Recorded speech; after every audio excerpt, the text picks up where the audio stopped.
Happy Saturday, my friends. Continuing this long, slow read through this article by Henri now, and where he talks about moving from solitude to community to ministry. Uh, Here's a line as he's talking about solitude, and that's his way of the way we say enjoying God, that we are enjoying being with God is his language for solitude. It's about a relationship with God and how that is primary. But he says that he loves Rembrandt's Return of the Prodigal Son. He says the father holds his son, holds his daughter, and touches his son and his daughter and says, "You are my beloved. I'm not going to ask you any questions, wherever you have gone, whatever you have done, whatever people say about you, you are my beloved. I hold you safe in my embrace. I touch you. I hold you safe under my wings. You can come home to me, whose name is compassionate, whose name is love." He goes on to end a line saying, no matter long before our fathers or our mothers or our brothers or our sisters or our teachers or our church or any people touched us in a loving way or in a wounding way, long before we were rejected by some person or praised by somebody else, that voice has been there always, saying, "I have loved you with an everlasting love." And that love is there before you were born and will be there after you die.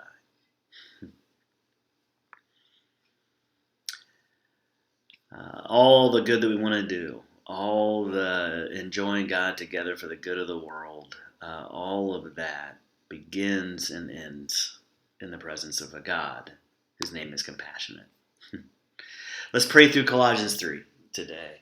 Father, since you have raised us with the King and you set our hearts on things above where our King Jesus is seated with you at your right hand, help us set our minds on those things, not on earthly things, but on kingdomly things. For you died, for we have died, and our lives are now, because we have died to ourselves, our lives are now hidden with Christ, hidden with our King and God. And when our King, who is our life, when he appears, then also will we appear with him in glory. So help us to put to death whatever belongs to our earthly nature: sexual morality, impurity, lust, evil, desires, and greed, which is idolatry. Help us to put these things away, to rid ourselves of such things as anger and rage and malice and slander and filthy language from our lips. Give us the strength not to lie to each other, since we've taken off our old self with its practices and we put on our new selves, which that new self we put on is being renewed in the knowledge of your heavenly image, Father. Together as one, there's no Gentile or Jew, circumcised, uncircumcised. We're not barbarians, Scythian, slave, or free. Jesus, our King, is all and is in all.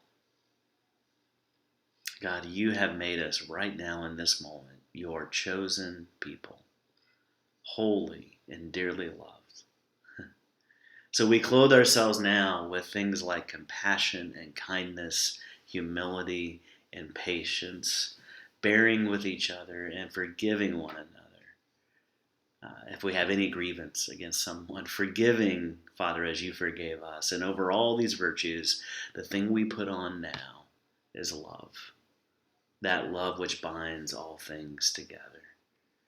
Father, let the peace of King Jesus rule in our hearts, since as members of one body, we are called to peace and to be thankful.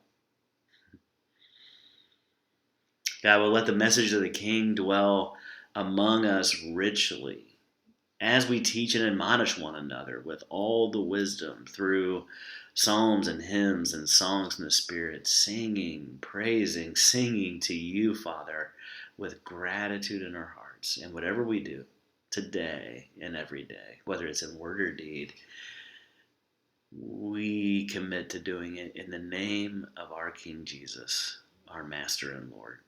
And we give thanks to you, God our Father, through him. Amen. Go in peace, my friends.